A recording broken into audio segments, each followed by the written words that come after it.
I remember the trembling. My hands would not stop shaking as the tech thrall approached with the collar, and I hated myself for that weakness, for that final betrayal of the body that revealed what I had spent 3 days in the holding cells trying to deny. I was afraid. Not the quick, sharp fear of a lasbolt fired too close, or the animal panic of seeing an enemy charge. This was something older, deeper, more complete. The fear of a mouse watching the shadow of wings descend. The fear that comes when you understand, truly understand, that your life has ended even though your heart still beats.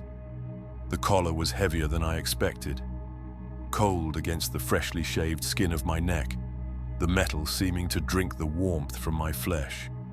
The tech thrall's augmetic fingers moved with mechanical precision, adjusting the fit, tightening the locking mechanism, until I felt the device settle into place with a click that sounded like the closing of a tomb.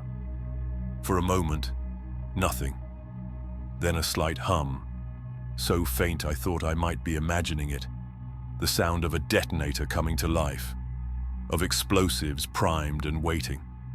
40 grams of high-yield crack charge, positioned against the carotid artery and spine. Enough to separate head from body in a fraction of a second. Enough to ensure that whatever I had been would be reduced to a red mist and the memory of disobedience. I stood in what they called a processing chamber, though the word suggested something cleaner, more organized than the reality. The room was vast and cold, its walls painted that particular shade of industrial gray that exists nowhere in nature, a color designed to drain hope as efficiently as the recycled air drained warmth. Overhead, lumens flickered with the irregular rhythm of ancient power systems, casting shadows that seemed to move with predatory intent. The floor beneath my boots was metal, scarred by decades of use, stained with substances I tried not to identify. Around me, dozens of others were receiving the same treatment. Men and women, young and old, their heads shaved as mine had been, their prison garbs replaced with flak armor that hung on their frames like the clothes of the dead. Because that is what this armor was. I could see the bloodstains on the chest plate I now wore, brown and crusted, the outline of impact craters where Lars bolts had punched through ceramite and flesh alike.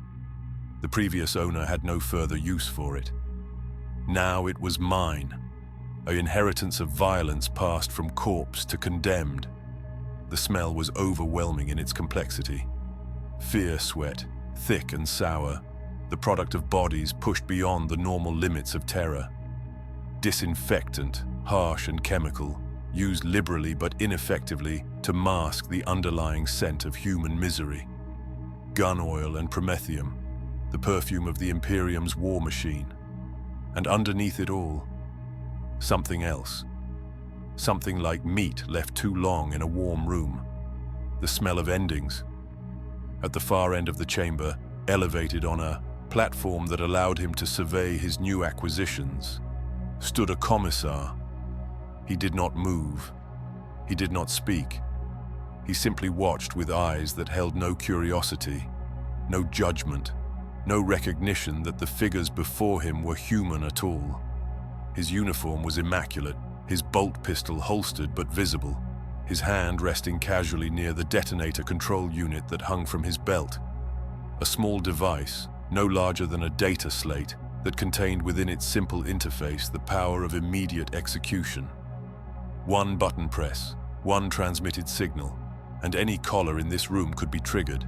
The condemned would not even have time to scream.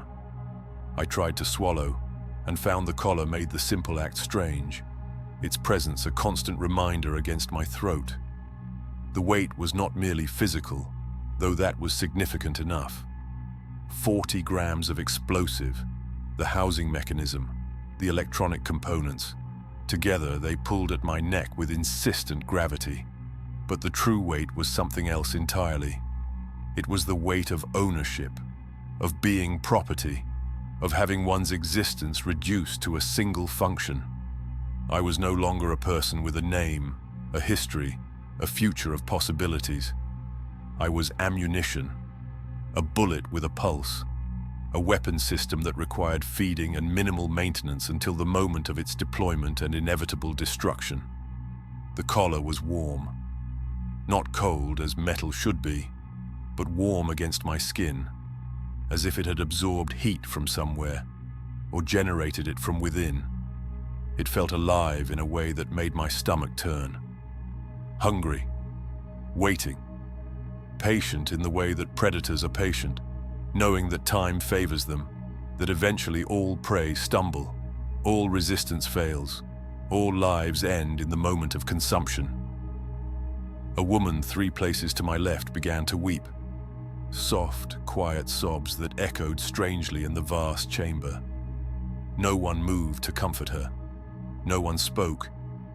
We had learned in the holding cells that comfort was a currency we could no longer afford, that attachment to others was simply prepaying the grief of their inevitable deaths. The tech thralls continued their work, moving from convict to convict with emotionless efficiency, fitting collars with the same care they might use to load ammunition into magazines. The commissar watched. The lumens flickered, and I stood with the weight of my damnation locked around my throat, feeling the slight hum of the detonator, understanding with perfect clarity that I was no longer human in the eyes of the Imperium. I was already dead. My body simply had not received the message yet. The memory came unbidden, as it had every day since my arrest. I suppose the mind does this when confronted with its own ending, reaching back to understand how the path was lost, searching for the moment when fate turned its face away and left you to the darkness. For me, that moment had been simple, heartbreakingly, devastatingly simple. I had been a forge worker on Septimus Prime, one of 10 billion souls who labored in the vast manufacturing complexes that covered the planet's northern continent like a steel infection. My designation had been Gamma 7942 Alpha, assembly line supervisor for plasma conduit fabrication in Manufactory Block Theta 19. For 16 years I had served the Emperor's industrial might, watching liquid metal pour into molds, checking tolerance specifications, ensuring that each component met the exacting standards required for war machines that would fight on worlds I would never see. It was not glorious work, but it was honest work, and I had taken pride in it. The accident happened during the 3rd shift rotation, when exhaustion made hands clumsy and minds slow. The safety protocols required mandatory rest periods after 12 hours of continuous operation, but quotas had been increased by the sector administratum without corresponding increases in workforce. We were told that the enemies of mankind did not rest, and therefore neither could we. We were told that sacrifice was the currency of survival. We were told many things. Mikhail was operating the number 7 casting mechanism when the hydraulic seal failed. I did not see it happen, but I heard the scream, heard the sound of superheated metal meeting flesh, heard the sudden silence that followed as his voice simply stopped. By the time I reached him, there was very little left that resembled a human being. The casting mechanism continued its programmed cycle, indifferent to the meat and bone it had consumed. I hit the emergency shutdown, knowing even as I did so that it was too late, that Mikhail was gone, that another name would be added to the wall of the honored dead that no one ever visited. He was the 3rd worker to die that month, the 7th that year. All from failures that could have been prevented with proper maintenance, with adequate rest periods, with safety measures that put human life above production quotas. But human life was the Imperium's most abundant resource, and the quotas were sacred. I made my mistake 3 days later, during the inquiry. A representative from the Manufactorum administration sat behind a desk of polished brass, reviewing data slates with the bored efficiency of someone who had conducted 1,000 identical investigations and would conduct 1,000 more. He asked if I had any testimony regarding the incident.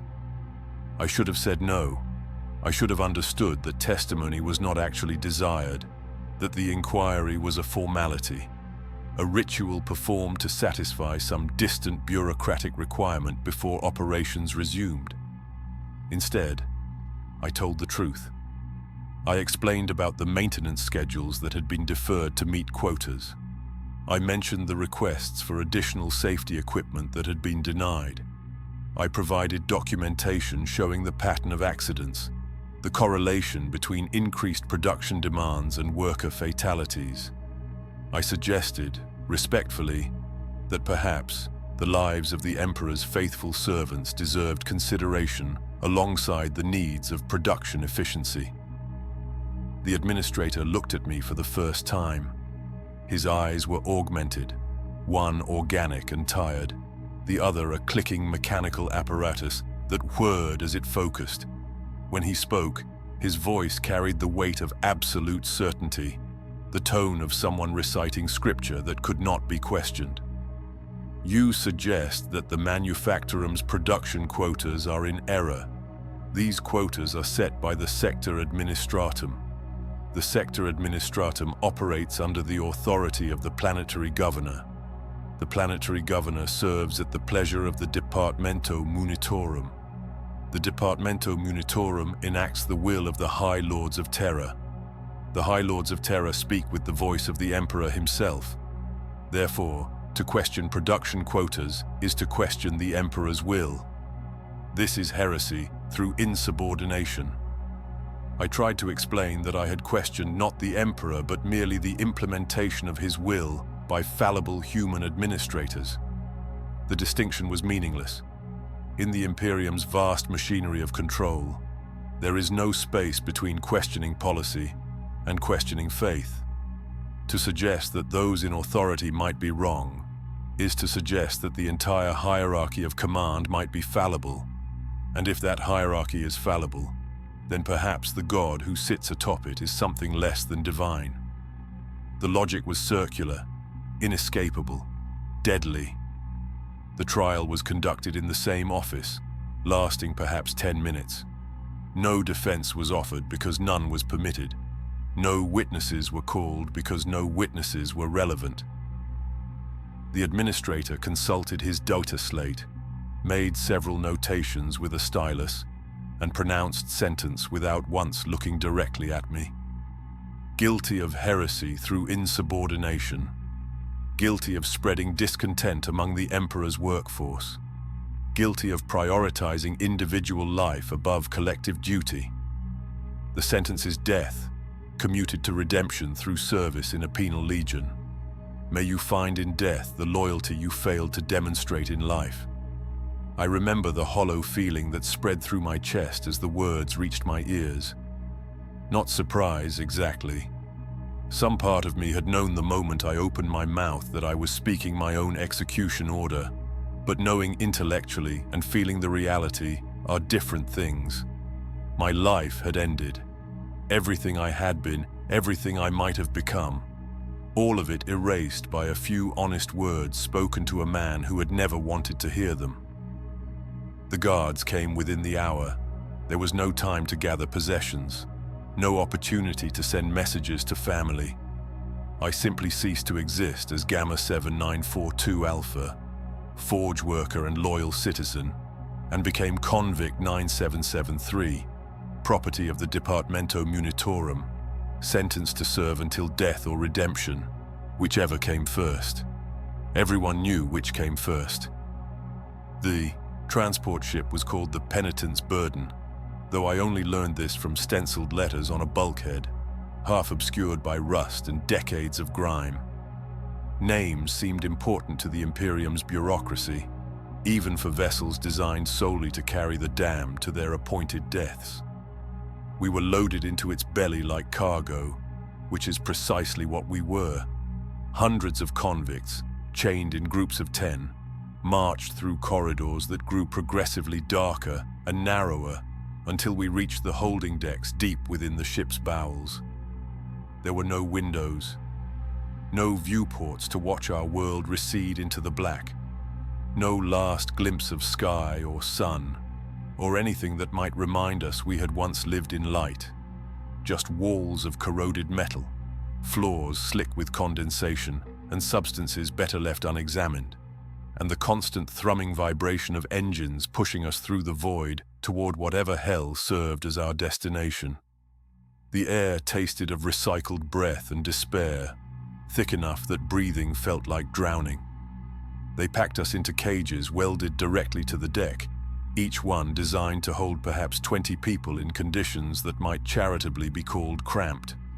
Ours held 37. We learned quickly to sleep in shifts, to negotiate the geometry of bodies pressed together in the darkness, to ignore the sounds of weeping or prayer, or rage that echoed through the hold at all hours. Time became meaningless. Without day or night, without any marker beyond the irregular delivery of corpse starch rations and recycled water, the journey stretched into an eternity measured only in the slow accumulation of filth and the gradual erosion of whatever dignity we had carried aboard. It was in this darkness that I began to understand the true variety of the damned. The Imperium's justice was vast in its scope, comprehensive in its cruelty, indiscriminate in its application. In my cage alone were murderers and saints, criminals and victims, the guilty and the innocent all ground together by a machinery of judgment that recognized no meaningful distinctions between them. There was a man named Harrow who had killed his wife and her lover with a power saw, carving them into pieces small enough to fit down a waste reclamation chute. He spoke of it without remorse, almost fondly, as one might recall a particularly satisfying meal. 3 spaces to my left sat a woman who had been a scribe in the administratum, convicted of sedition for pointing out a mathematical error in tithe calculations that would have bankrupted her entire hive sector. She wept constantly, quietly, tears cutting tracks through the grime on her face. A former guardsman named Austin had broken under fire during an orc offensive, running from his post while his squad was overrun.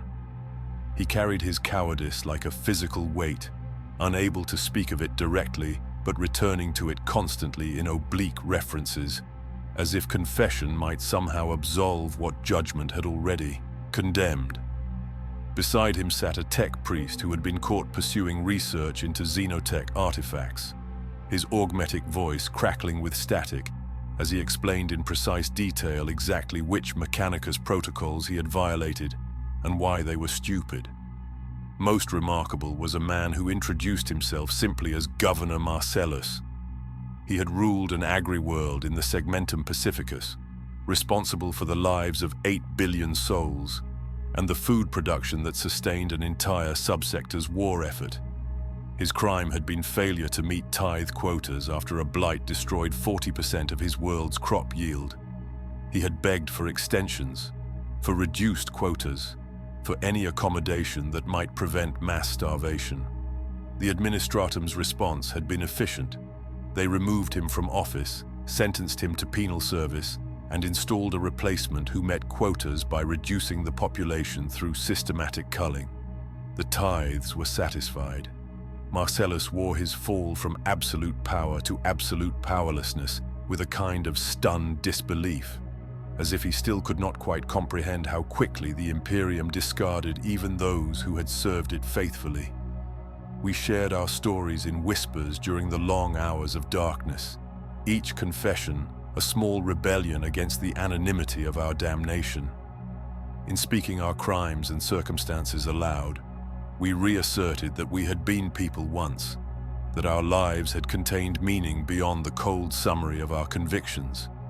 It was a small thing, perhaps meaningless, but it was all we had. The veteran found me during the 3rd week, or what I believed was the 3rd week. Time had become unreliable, measured only in the rhythm of ration deliveries and the slow accumulation of despair. He was old by any standard, his face a landscape of scars and poorly healed wounds, his body thin in the way that suggested not starvation, but the gradual consumption of flesh by time and trauma. When he spoke, His voice carried the rasp of lungs damaged by exotic atmospheres and chemical weapons. "First timer?" he asked, settling beside me in the small space I had claimed near the cage wall. I nodded, not trusting my voice. "Thought so. You still have hope in your eyes. Give it time. That'll fade." He pulled out a small packet of LHO sticks, precious contraband that must have cost him dearly, and offered me one. I accepted, grateful for any small comfort. 3 campaigns, he said, exhaling smoke that added to the hold's oppressive atmosphere. 3 full deployments with penal legions. Survival rates about 1 in 50 per campaign. Most die in the first week. The ones who make it past that, maybe 1 in 10, survives the full deployment. The mathematics were staggering. 3 campaigns at those odds. He should not exist. "They tell you about redemption yet?" he continued. "About how heroic service can earn your freedom. The sentencing judge mentioned it."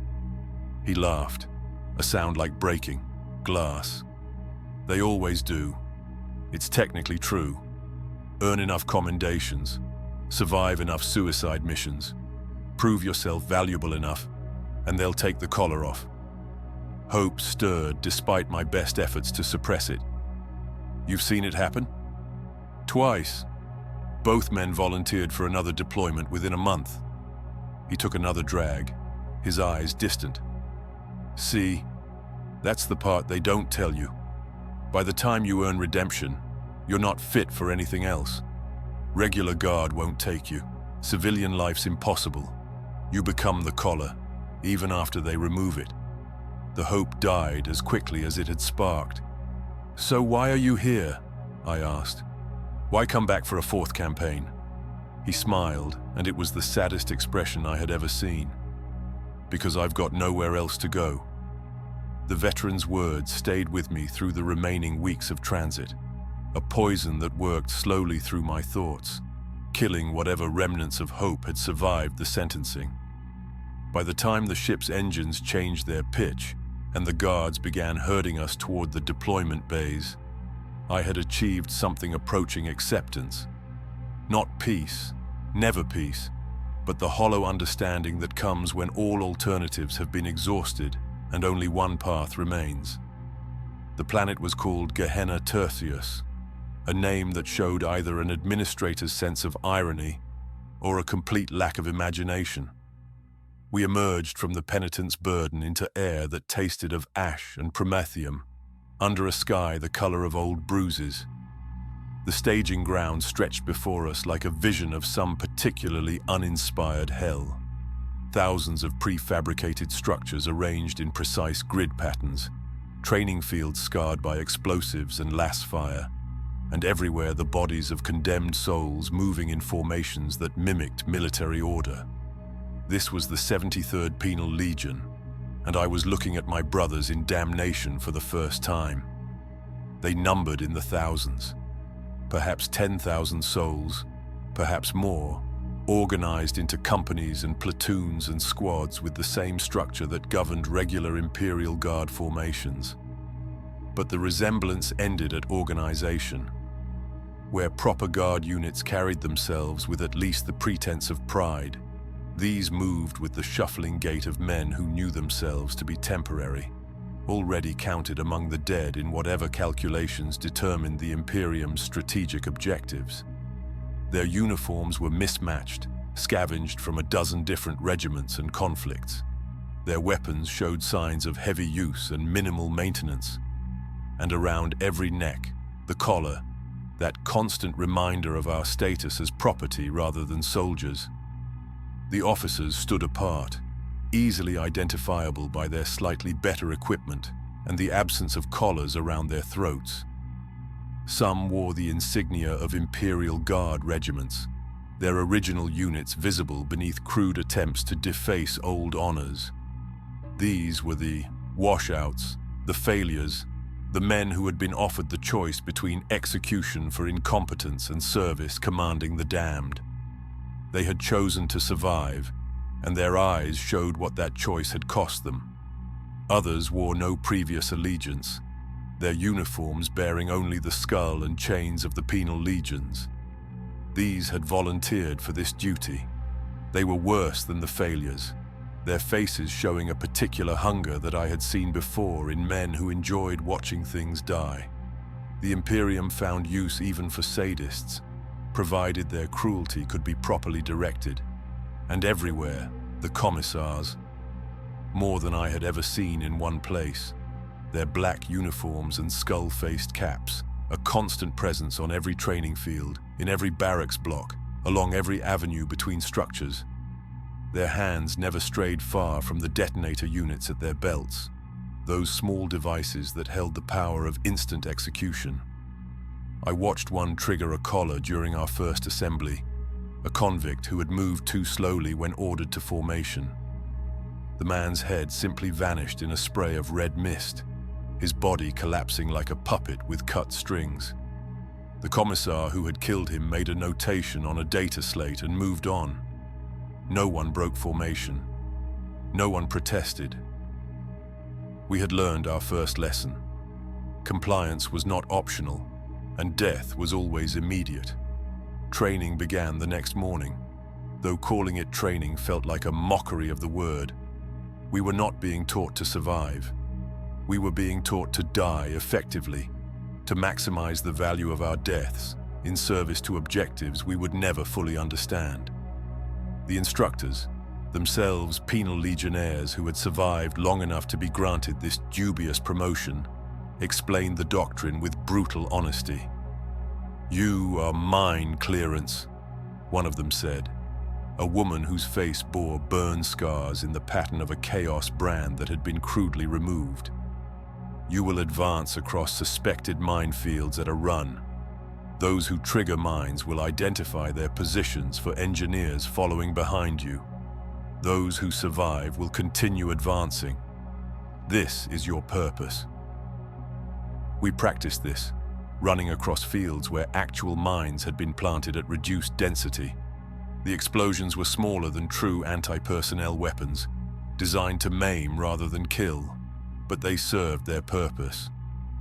3 men from my intake lost legs during that first exercise. They were taken away on stretchers, and we never saw them again. We learned to run at a steady pace, to maintain formation even as the ground erupted around us, to accept that some of us would die so that maps could be drawn and paths identified.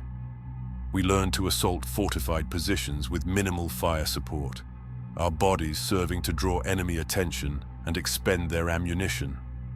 We learned to hold positions that could not be held, buying time measured in minutes and paid for in lives. We learned that in the calculus of imperial warfare, we were a resource to be spent, and the only metric that mattered was whether our expenditure achieved its designated objective. I was assigned to 3rd Platoon, 7th Company, 2nd Squad.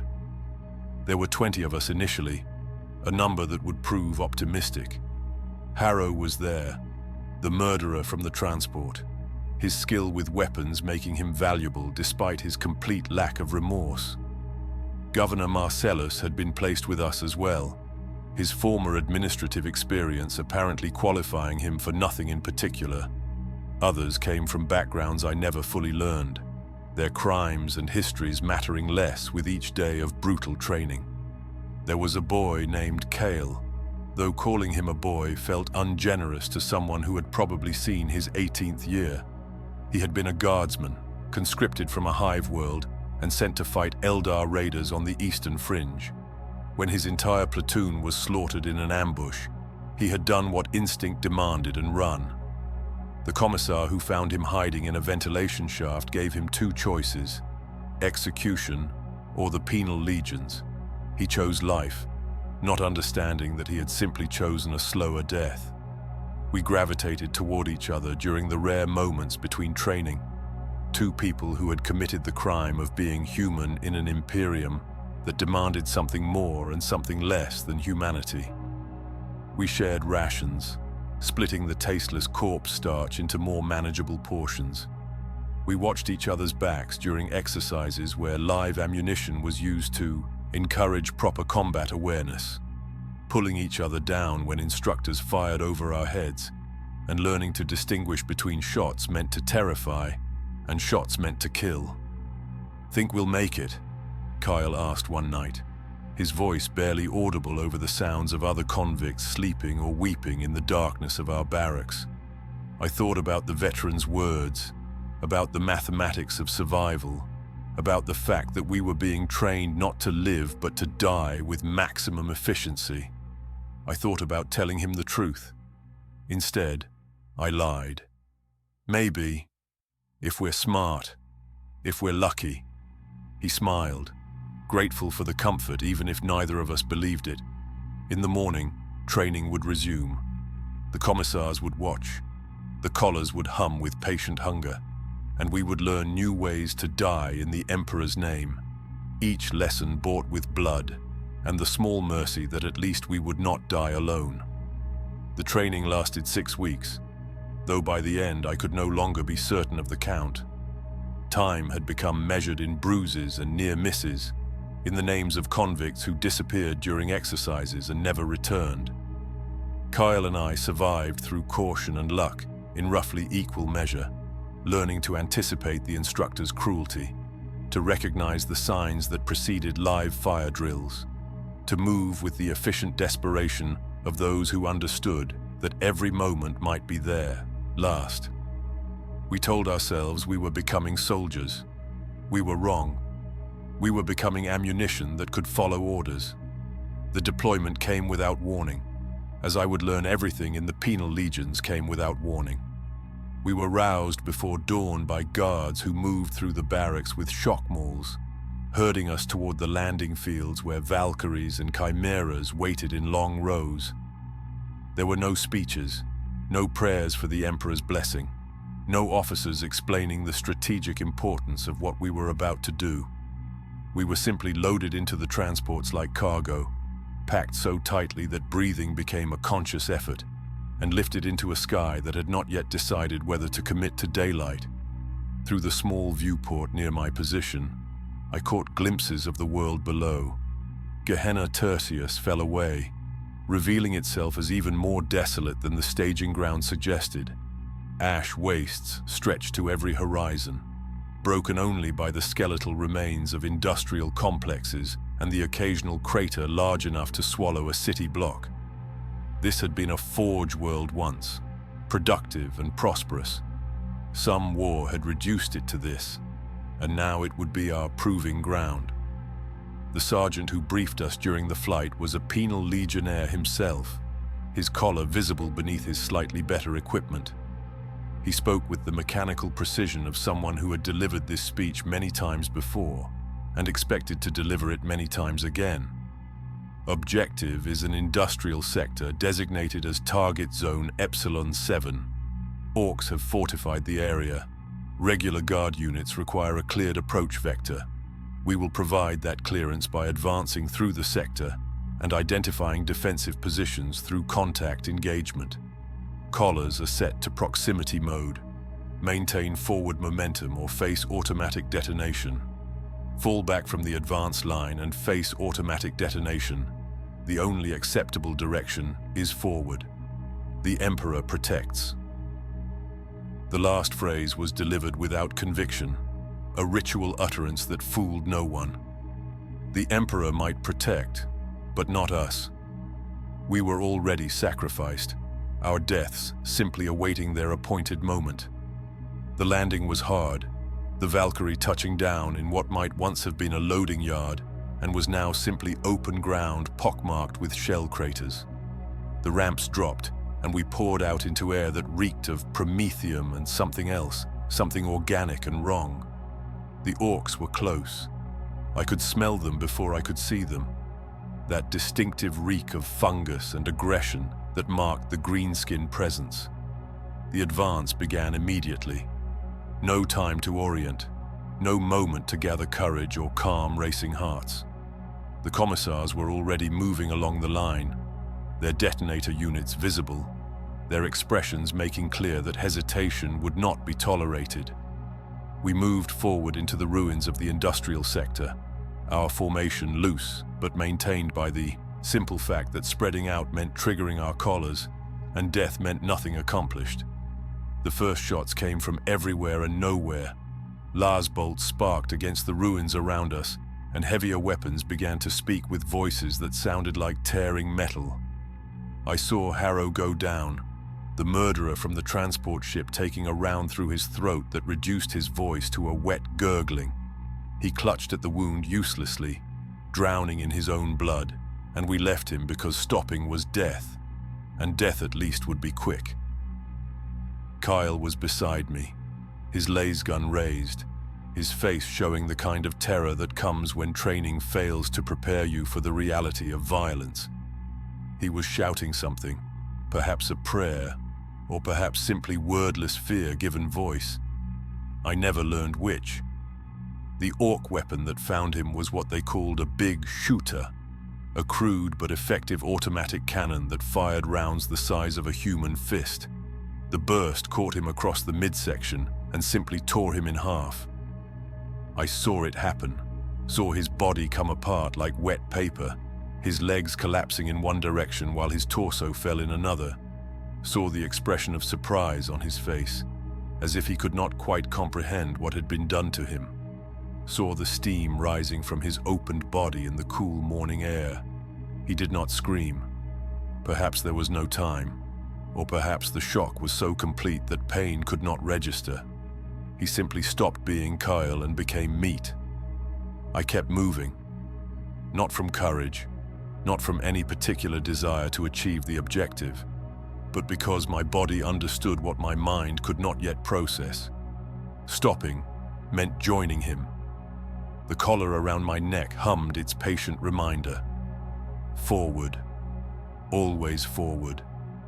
The orc appeared from behind a rusted piece of machinery, massive and stinking, its crude armor decorated with skulls and scrap metal. It saw me and roared, raising a cleaver the size of my torso. Training took over, muscle memory from 6 weeks of brutal drilling. I raised my laser gun and fired, not aiming really, just pointing the weapon in the approximate direction of the target and pulling the trigger until the power pack was exhausted. Most of the shots missed. 3 found meat. The orc staggered, more surprised than hurt, its thick hide turning aside wounds that would have killed a human. But it was enough to slow it, and in that moment of hesitation, I dropped the laser gun, drew the combat knife from my belt, and lunged. The blade found the gap between armor plates at its throat, and I drove it in with all the strength of desperation and terror.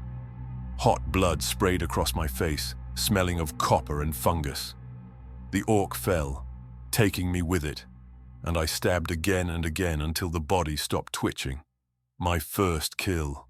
Not clean, not heroic, not anything like the war stories told in recruitment propaganda. Just animal survival, the desperate flailing of prey that refuses to die quietly. The battle continued for hours, though time lost meaning in the chaos. We pushed forward because retreat was death, through ruins that concealed orc positions, through kill zones where tracer fire turned the air bright with lethal light.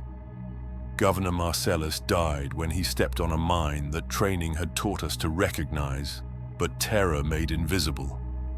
Others fell to weapons I never saw, simply dropping as their bodies registered damage their minds could not process. By the time the objective was secured, half of 7th Company was dead. We stood among ruins cleared at the cost of human lives spent like ammunition, drawing breath that tasted of smoke and blood. In the distance, I could see regular guard units moving up, their formations crisp, and their advance unopposed thanks to the path we had cleared with our bodies. A commissar walked among the corpses, his detonator unit in hand, checking the collars of the dead to ensure no malfunction. He paused near 3 bodies whose heads were missing, reduced to red mist by triggered collars. These were the ones who had tried to retreat, who had chosen the quick death of detonation over the slow death of orc weapons. The commissar made notations on his data slate, his stylus moving with the same precision as the administrator who had sentenced me. I heard him murmur the words to himself. Acceptable losses. The weeks that followed became a blur of violence and survival, each mission bleeding into the next, until I could no longer remember which planet we fought on or which enemy we faced. There were orcs on a mining world. Their crude fortifications collapsed under artillery that we called in by dying in sight of their positions. There were heretic militias on an agri-world, their faith in the dark gods insufficient to stop lasbolts fired by men who had nothing left to lose. There were feral humans on a death world, creatures that had once been imperial citizens, but had regressed to something that barely remembered language. We killed them all with the same mechanical efficiency, advancing because retreat was death, fighting because surrender was death, surviving because somehow the universe had not yet selected us for termination. I learned. Not the lessons taught in training, but the harder truths that came from watching others die and stealing their knowledge in the moments before the light left their eyes. I learned to read a battlefield, to recognize the subtle differences between cover that would stop rounds and concealment that only hid you while you died. I learned to identify kill zones before walking into them, to feel the weight of enemy attention like pressure against my skin. I learned to kill efficiently, without hesitation or excess motion, reducing the act to its essential components. Identify target, aim center mass, pull trigger, move to next target. The guilt that should have accompanied these acts never materialized. Perhaps it had been burned away during that first mission, incinerated along with whatever part of me had still believed in the value of individual human life. The Legion diminished around me like a candle burning down. 7th Company started with 800 souls. By the end of the first month, we numbered 400. By the end of the second, barely 200 remained. Fresh convicts arrived to fill the gaps, transported from holding cells and trials across the sector. I watched them stumble off the transports with the same wide-eyed terror I had worn, and I felt nothing. They were already dead. The universe simply had not informed them yet. But something changed during the assault on the cultist stronghold, a shift so subtle I almost missed it beneath the familiar rhythm of violence and survival. The target was a fortified compound on the outskirts of a hive city, where heretics had established a base of operations for raids against loyalist positions. Intelligence suggested the compound held perhaps 50 cultists with heavy weapons and prepared defenses. Standard doctrine called for overwhelming force, but overwhelming force was allocated to targets that mattered. We were given the objective with our usual complement, one undermanned platoon of penal legionnaires, and the promise that if we failed, someone else would eventually succeed. The assault should have been a slaughter. We advanced across open ground toward walls topped with autogun positions, expecting to die in the traditional manner, our bodies stacking up until someone found a weakness to exploit, or our collars detonated from proximity failures. But Governor Marcellus's replacement, a former arbitrator named Chen, noticed something during the approach. The defensive fire was concentrated in predictable patterns, suggesting automated systems rather than human gunners. The cultists were conserving their strength, letting the guns do the killing while they waited inside. Chen made a decision that would have gotten him executed in any proper guard unit. He ordered us to ground, to wait while he studied the firing patterns, to risk our collars detonating from lack of forward movement. I watched the commissar's hand hover over his detonator, saw the calculation behind his eyes. But Chen was quick, identifying gaps in the pattern within seconds, plotting a path that would take us to the walls with minimal exposure. We moved on his signal, sprinting through spaces where bullets were not, hugging angles that the automated systems could not track. 3 men died anyway, their bodies simply in the wrong place when probability caught up to them. but the rest of us reached the walls intact. A miracle of minor mathematics and desperate speed. What followed was close-quarters brutality, our laser guns speaking in enclosed spaces while cultists screamed prayers to gods that did not protect them. We took the compound in 17 minutes, losing another 5 men, but achieving the objective with a speed and efficiency that regular guard units would have envied. Commissar approached me afterward, while I sat among the bodies trying to remember how to breathe without tasting blood. Not the same one who had watched acceptable losses pile up during my first mission, but cut from the same cloth. His uniform was immaculate despite the carnage around us, and his augmetic eyes whirred as they focused on my face. "You are summoned," he said, offering nothing more. The officer's briefing area was a prefabricated shelter that had been erected behind our lines, its interior dominated by a tactical display showing the disposition of forces across the sector. 3 officers waited inside, their ranks and regiments visible on their uniforms. Regular guard, not penal legion handlers. They studied me with expressions I had not seen in months, as if I might be something other than a convenient corpse. The captain who spoke wore augmetic eyes similar to the commissar's, but older, more sophisticated, glowing with a soft amber light that made his gaze seem almost gentle. His voice, when he addressed me, carried none of the mechanical contempt I had learned to expect from those in authority. "Convict 9773, he said. "Your squad's performance today was exemplary. You achieved an objective assessed as requiring twice your numbers in half the projected time with acceptable casualty rates. This has been noted in your service record." I said nothing, unsure whether response was required or permitted. "You have been in service for 9 weeks, he continued, consulting a data slate. 11 confirmed combat deployments, 23 confirmed kills, likely more. No disciplinary infractions.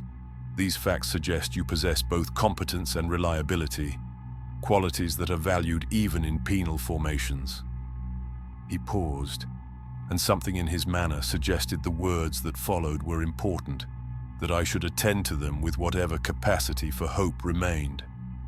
"The Imperium's justice is harsh, but not entirely without mercy. Heroic service can reduce sentences. Exceptional performance earns privileges, better rations, more frequent rest, assignment to less suicidal operations. Extraordinary service, demonstrated repeatedly over an extended period, can earn redemption. Removal of the collar, restoration of basic rights, possible transfer to a regular guard formation as a probationary trooper." The word redemption hung in the air between us like a physical thing. I felt something stir in the dead space where my hope had been, something I had thought burned away during that first terrible mission, the possibility of an ending that was not death, the chance, however remote, that I might survive this and reclaim something approaching a human life. The captain's expression shifted, becoming almost sympathetic. When he spoke again, his voice carried a weight that turned my rekindled hope into something heavier, darker, poisoned at its root. "I should also tell you that the survival rate for those who earn redemption is less than 1 in 10,000. Most die in the attempt, but some do succeed. 7 convicts from this legion have earned their freedom in the past decade." He gestured at the tactical display, at the hundreds of markers representing penal formations across the sector. "We process approximately 50,000 convicts annually, 7 in 10 years. The mathematics are unfavorable." He let the numbers settle, let me feel their weight crushing the fragile hope he had just kindled. "The question you must answer for yourself," he said, "is whether the possibility of redemption, however remote, is worth the suffering required to pursue it. Whether hope is a gift or a curse. Whether it is kinder to accept your fate or to rage against it until death makes the question irrelevant." I had no answer. Not then. Perhaps not ever. I chose hope. Not because I believed in redemption, not because the mathematics suggested any reasonable chance of survival, but because the alternative was to simply wait for death without purpose. At least the pursuit of something impossible gave structure to the nightmare, a framework upon which to hang the daily horror of existence. I would earn my merits. I would survive each mission. I would accumulate the tiny notations in my service record that might, in some distant and improbable future, add up to freedom. It was a lie I told myself to function, and like all useful lies, I almost came to believe it. The months that followed taught me what survival cost when measured in pieces of the soul. We deployed continuously, sometimes with only hours between missions to clean weapons and receive new objectives. The enemies changed, but the doctrine remained constant. Advance until the enemy is identified. Engage until the position is cleared or we are dead. Withdraw only when permitted or face detonation. I learned to move through battlefields with the efficiency of long practice, my body executing maneuvers that training had burned into muscle memory, my mind floating somewhere above the violence, observing without fully participating. The new recruits arrived in waves, fresh convicts with terror in their eyes and hope not yet beaten out of them. I watched them stumble off the transports and felt nothing. They were not people, not really. They were temporary clusters of meat and fear that would be recycled into corpses within days. Learning their names felt like wasted effort, forming attachments a cruelty I could no longer afford. I watched them die with the same detachment I might observe weather patterns, noting their deaths only when their absence affected tactical calculations. 3 new arrivals assigned to our squad died clearing a trench system. I never learned what crimes brought them to the Legion. It seemed irrelevant. I learned to loot efficiently, stripping bodies of anything useful while they were still warm. Ration packs, LHO sticks, obscura tabs that made the nightmares manageable, identification, tags that could be traded for favors from the administratum clerks who processed casualty reports. The first time I took a dead man's rations, some remnant of my former self protested, whispered about dignity and respect for the fallen. That voice grew quieter with each body I searched, until finally it stopped speaking altogether. The dead had no use for dignity. The living needed whatever scraps could be stolen from their cooling fingers. Killing became as natural as breathing. The hesitation I had felt during that first mission, the animal terror that had accompanied my first orc kill, all of it burned away in the steady application of violence. I learned to shoot moving targets without conscious thought, to clear rooms with the mechanical precision of someone following a checklist, to end lives with the emotional investment of someone turning off a light. The faces of those I killed stopped registering as human. They were simply obstacles requiring removal, targets that needed servicing, problems to be solved with the application of last bolts or blade work, or when ammunition ran low, whatever improvisational violence the moment demanded. Not everyone from those early weeks had died. The veteran remained, that old man who had warned me on the transport ship about the true nature of redemption. His name was Voss, and he had survived by knowing exactly how much effort to expend and when to let others absorb the fire meant for him. There was a woman named Kira, who had been convicted of witchcraft after her untrained psyker abilities manifested during a food riot. She spoke in fragments, seeing futures that might be or might have been, her words making little sense until they suddenly became prophetic. She had predicted the ambush that killed half of 3rd Platoon, though no one had believed her until the shooting started. After that, we learned to listen when she spoke, even when her words seemed like the ravings of someone whose mind had been broken by exposure to the warp. We became something like friends, bound not by affection, but by the shared trauma of continuous survival. We watched each other's backs because losing a competent squad member meant increased risk for those who remained. We shared what we looted because cooperation improved everyone's odds fractionally. We spoke little, our conversations reduced to tactical necessities and the occasional bitter joke about our circumstances. But in that hellish existence, even this minimal human connection felt like a luxury. The missions grew worse, as if the universe was testing exactly how much horror we could endure before breaking completely. They loaded us into boarding torpedoes and fired us at a space hulk drifting through the system, its twisted corridors thick with genestealers and things that had once been human. We cleared it room by room, deck by deck, our casualties mounting with each encounter until the commissars began to worry they would run out of collars to detonate before the objective was secured. I killed things in that darkness that I cannot adequately describe. Creatures that moved wrong and smelled of sweet corruption. My laser gun overheating from sustained fire until I had to switch to blade work. Feeling alien flesh part beneath my knife, while inhuman screams echoed through passages that seemed to writhe with malevolent life. We were deployed against a genestealer cult uprising in the underhive of a civilized world, told to hold a critical junction until regular guard units could reinforce our position. The reinforcements were scheduled to arrive in 6 hours. They came 3 days late. By then, our platoon of 40 had been reduced to 7. We held because falling back meant our collars would detonate, because the commissar who might have granted permission to withdraw was among the first casualties, because there was literally nowhere to go except forward into more enemies, or backward into certain death. We held, and when the regular guard finally arrived, they found us still standing in a junction choked with Xeno's corpses, our ammunition exhausted, our bodies running on stims and desperation. The chaos incursion was worse than both. The very air seemed wrong, thick with energies that made reality negotiable and perceptions unreliable. I fought enemies that changed shape as I watched them, killed allies who were revealed to be demons only after I had put las bolts through their heads, heard voices whispering promises of power and freedom if I would simply turn my weapon on the commissars and accept the gifts the dark gods offered.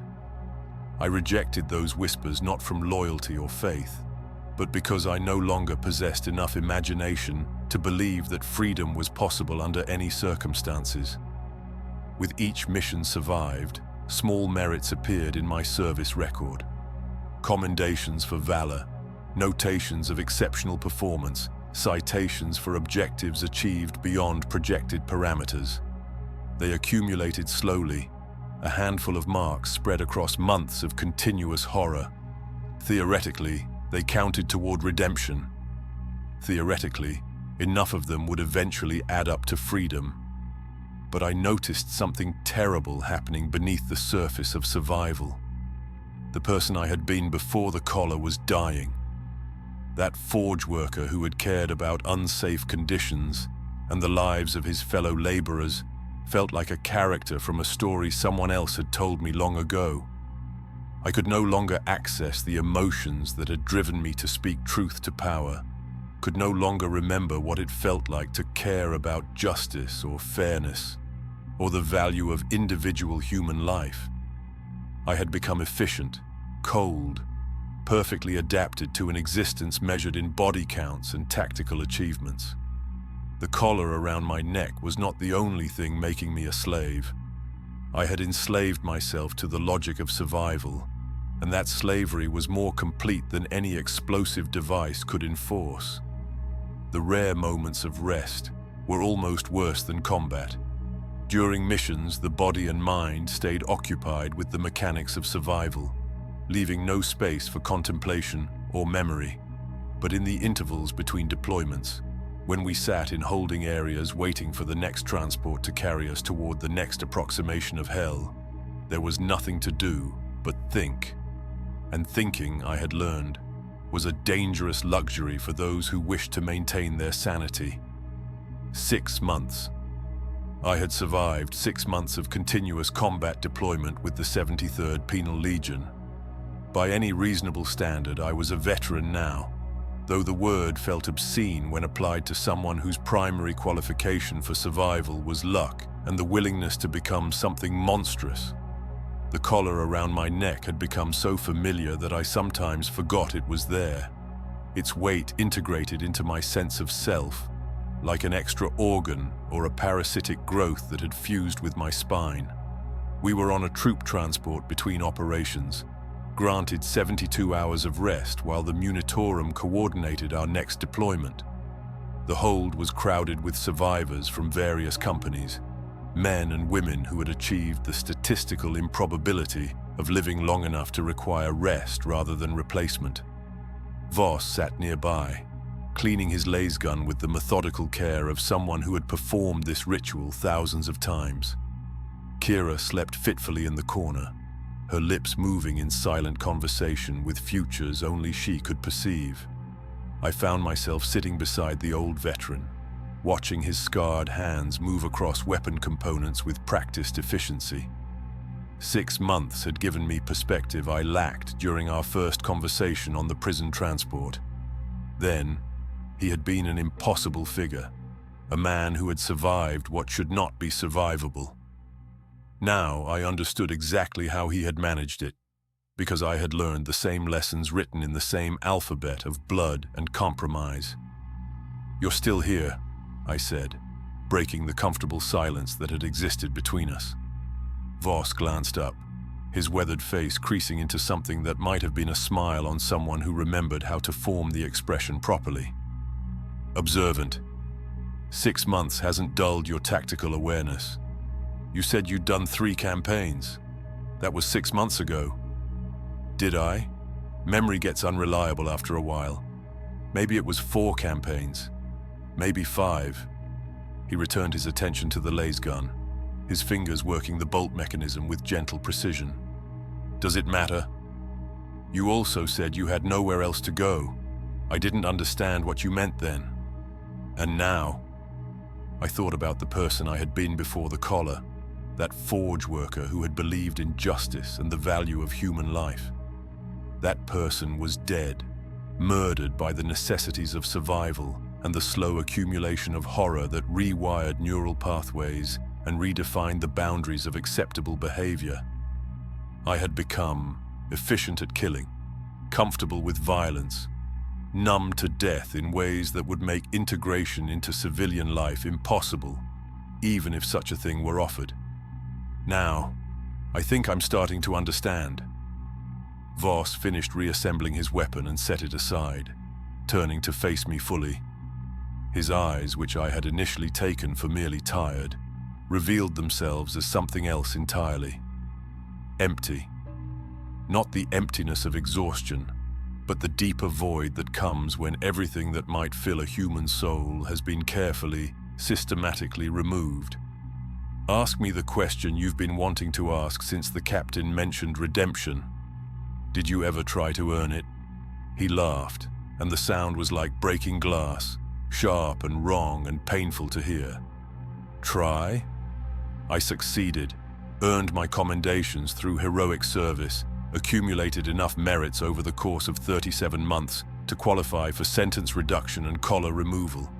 They held a ceremony. Small thing, just the company officers and a representative from the Munitorum. Read out my list of achievements, spoke some words about duty and sacrifice and the Emperor's mercy. Then they took this off.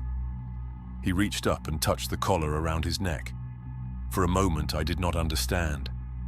Then his fingers found a seam I had never noticed, and the device opened like a clamshell, revealing itself as hollow. There were no explosives inside, no detonator, no mechanism capable of separating head from body. It was a shell, a prop, a piece of theater that held no more threat than a child's toy. "That was 2 years ago," he continued, his voice flat and factual, recounting events that carried no more emotional weight than a grocery list. "They offered me transfer to a regular guard unit, some last-chance company that takes washouts and criminals who've supposedly earned a second opportunity. I went. Lasted 3 weeks before I requested reassignment back to the Penal legions. Why? Because the regular guard didn't want me. Not really.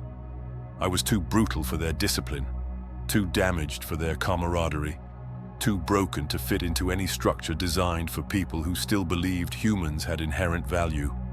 I killed efficiently, followed orders without question, and felt nothing. Made the officers nervous, made the other troopers avoid me. I was a weapon, that thought, and weapons don't belong in formations designed for soldiers. He closed the collar around his neck with a soft click, the false device settling back into its familiar position. So I volunteered to return, requested assignment to penal operations where efficiency matters more than humanity. They were happy to accommodate. Always need experienced personnel to help train the new meat. And I've been here ever since, taking one more mission, then another, because this is the only place that makes sense anymore. The only environment where what I've become is appropriate. The weight of his words settled over me like a burial shroud. I thought about my own accumulating merits, the small notations in my service record that I had convinced myself were building towards something. I thought about the captain's warning, the mathematics of redemption, the 1 in 10,000 who supposedly earned their freedom. But the real horror was not the rarity of survival. It was that survival itself was the trap. The Penal Legion isn't a sentence, I said slowly, understanding crystallizing into words. It's a transformation. Now you're learning. Voss picked up his laser gun again, checking the power cell charge with automatic precision. You can escape the collar. Some do. But you cannot escape what wearing it has made you. By the time you earn redemption, there's nothing left to redeem. Just a collection of trauma responses and violence reflexes shaped vaguely like a human being. In the corner, Kira stirred from her troubled sleep, her voice cutting through the hold's ambient noise with prophetic clarity. The collar comes off, but the weight remains. The chain breaks, but the slave stays chained. We are what they made us, forever and always, until the only freedom is the one that stops the heart. She fell back into sleep, her pronouncement delivered and forgotten. Voss and I sat in silence, two men wearing their damnation openly, one with a collar that could kill, and one with a collar that was already empty. The distinction felt meaningless. The 72 hours of rest ended as all such intervals ended, with guards rousing us from whatever approximation of sleep we had managed and herding us toward transports. But this time felt different. The scale was larger, the organization more comprehensive, the sense that we were pieces in a much bigger operation, obvious even to those of us who existed at the bottom of the military hierarchy. As we loaded into the Valkyries, I caught glimpses of what was being assembled. Entire regiments of regular guard in parade ground formations, armor columns stretching toward the horizon, artillery batteries so numerous their combined profile looked like an industrial complex, and in the distance, the unmistakable silhouettes of space marines, those transhuman giants whose presence on any battlefield suggested objectives that actually mattered to the Imperium's strategic calculus. We were being deployed for something significant, which meant the dying would be commensurately terrible. The briefing came during transit, delivered by a commissar whose voice carried the exhausted formality of someone who had given this speech too many times to retain any conviction in its words. The enemy was a traitor Space Marine warband, heretics who had turned from the Emperor's light and now served the dark powers of chaos. They had fortified a position critical to the sector's defense, and the combined Imperial forces would break their hold through overwhelming application of firepower and bodies. The regular guard would form the main, assault. The armor would provide mobile fire support. The actual Space Marines would engage their fallen brothers in direct combat, and the Penal Legions would fulfill their traditional function. First wave, advancing ahead of the real soldiers, absorbing the initial defensive fire, dying in sufficient numbers to reveal enemy positions and expend their ammunition before forces that actually mattered entered the kill zone. We were ablative armor for the Imperium's true warriors, meat shields with laser guns, acceptable losses before the battle properly began. Our objective was a bunker complex that anchored the traitor line, its reinforced walls and interlocking fields of fire making direct assault by valuable troops inadvisable.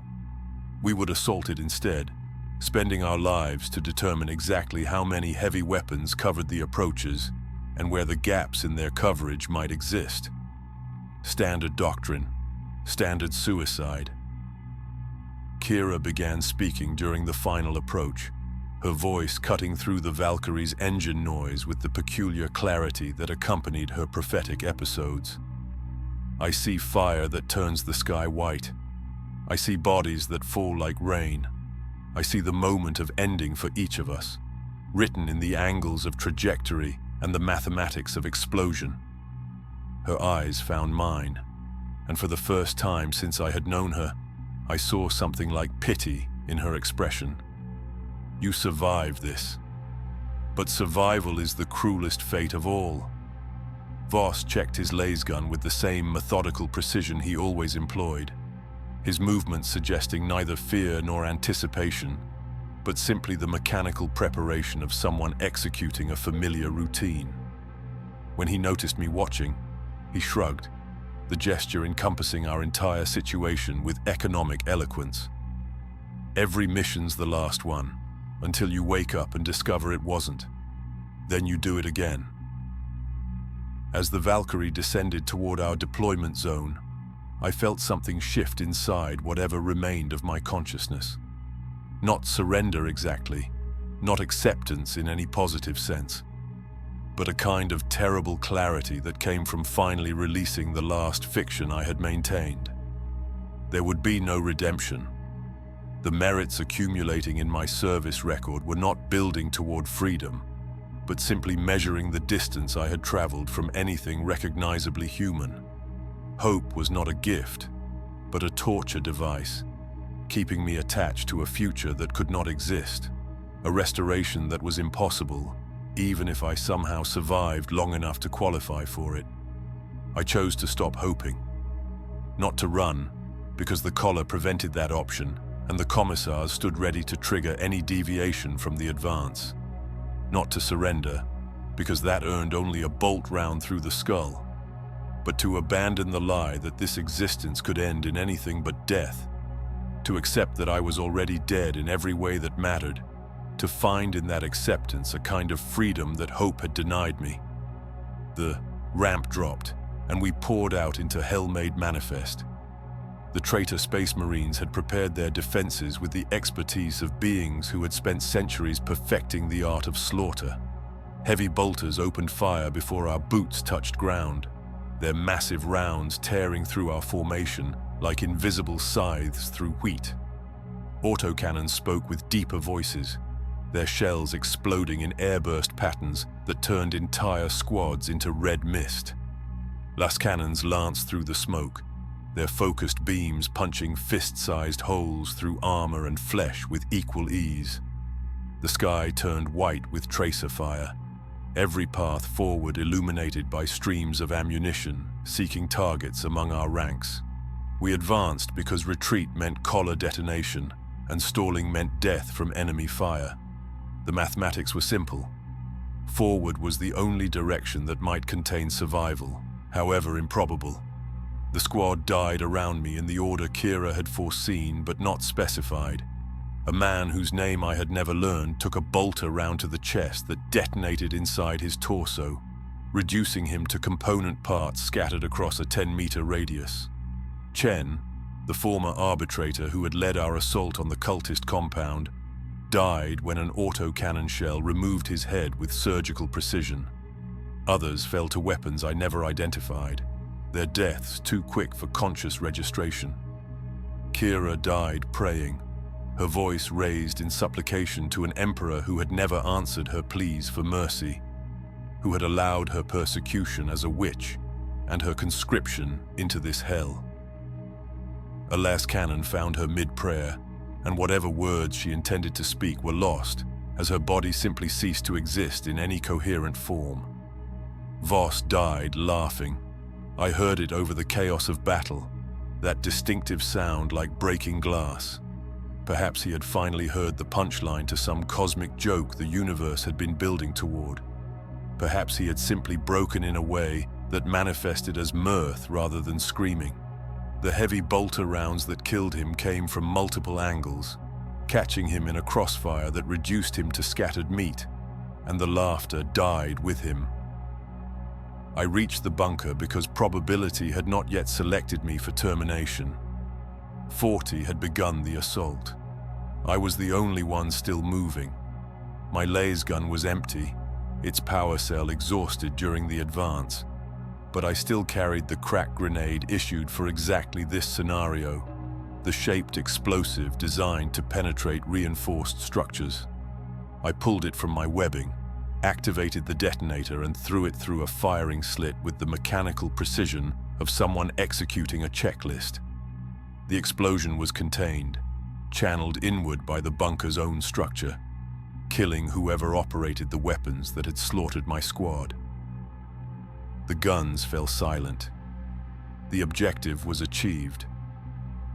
I stood in the sudden quiet, surrounded by pieces of people I had known for months, covered in their blood and my own, breathing air thick with promethium and burned flesh. A commissar appeared from the second wave, his uniform somehow still pristine, his detonator unit already holstered. He consulted his data slate, made a notation with his stylus, and spoke without looking at me. Objective secured. Merit noted in your service record. Return to the rally point for reassignment. I felt nothing at all. Not relief at survival, not sorrow for the dead, not pride in achievement, not even the numbness that had characterized my existence for months. Just a vast emptiness where emotions should reside. A void so complete that even the void itself seemed to lack substance. Another mission survived, another merit earned, another step on a path that led nowhere but back to itself, forever and always, until the universe finally corrected the statistical anomaly of my continued existence. The battlefield after victory looked different than I had expected. Not cleaner or more organized or bearing any visible evidence that what had occurred here served some greater purpose. Just quieter. The guns had fallen silent. The enemy positions had been neutralized. The objectives marked on tactical displays had been achieved. And across the churned earth, scattered among the ruins of the bunker complex and the cratered approaches, lay the dead in numbers that suggested the Emperor's mercy was a currency spent without concern for exchange rates. I sat alone in what had once been a supply trench, my body too exhausted to move further than the nearest approximation of shelter. Around me, the aftermath of the assault organized itself according to protocols that reflected the Imperium's careful hierarchies even in death. Regular guard casualties were being collected by burial details, their bodies treated with something approaching reverence, their identification tags removed for record keeping, their personal effects gathered for return to next of kin who might never receive them. These soldiers would be honored. Their names would be recorded in regimental histories. Their sacrifices would be remembered, at least in the abstract sense that the Imperium remembered anything beyond what served its immediate administrative needs. The Penal legionnaires were left where they fell. No burial details came for Voss, or Kira, or Chen, or any of the others who had died clearing the path for forces that actually mattered. Their bodies would remain until scavengers or decay reduced them to components indistinguishable from the general ruin of the battlefield. Perhaps servitor units would eventually collect the biomass for recycling.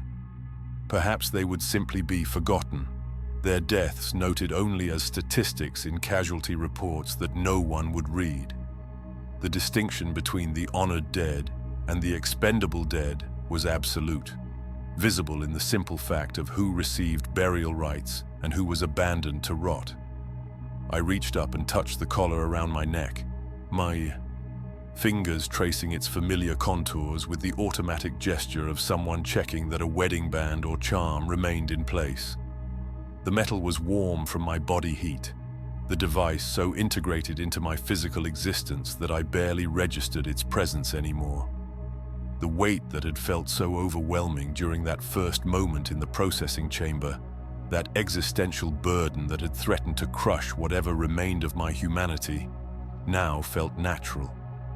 Comfortable even, as if I had been born wearing it and could not imagine existence without its constant pressure against my throat. I tried to remember the person I had been before the collar, that forge worker on Septimus Prime who had believed that speaking truth might matter, who had thought that the lives of his fellow laborers deserved consideration, who had possessed principles worth defending even at the cost of condemnation. The memories were there, technically accessible, stored in whatever portions of my brain still functioned according to their original design. But they felt distant, like stories told about someone else, events that had occurred to a different person in a different lifetime. I could recall the facts of my previous existence, but I could no longer access the emotions that had animated it, could no longer understand what had driven me to sacrifice everything for something as abstract and useless as justice. I tried to remember what my voice had sounded like before the collar, not the mechanical tone that came from speaking around its pressure, but the actual sound of words formed without the constant awareness of explosive devices positioned against my carotid artery. The memory would not come. I tried to remember what it felt like to live without the constant nearness of death, to move through the world without tactical assessment of every environment, to see other humans as something other than potential casualties or threats requiring neutralization. That memory was gone as well, burned away by months of conditioning that had rewired every neural pathway related to survival and social interaction. The person I had been was dead. The body still functioned, the brain still processed information, the basic biological systems continued their operations. But whatever had made me Gamma 7942, Alpha, forge worker and loyal citizen, had been systematically destroyed and replaced with something that wore my face but could not remember my humanity. In the distance, I heard the distinctive sound of transport ships making atmospheric entry. New convicts arriving to fill the gaps in our depleted companies. Fresh meat to feed into the machinery of imperial warfare.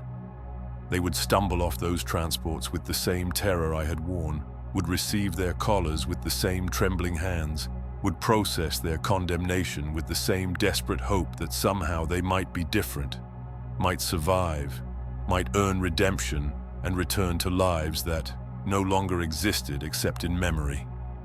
A commissar approached my position, his boots crunching on debris and spent shell casings. Convict 9773, you're being reassigned to training cadre. Your experience makes you valuable for orientation of new inductees. Report to Processing Area 7 at the 18th hour.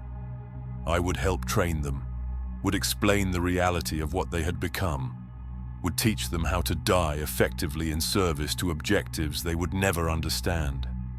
And I wondered what I would say when they asked the questions I had asked, when they looked at me with hope not yet extinguished and wanted to believe that redemption was possible.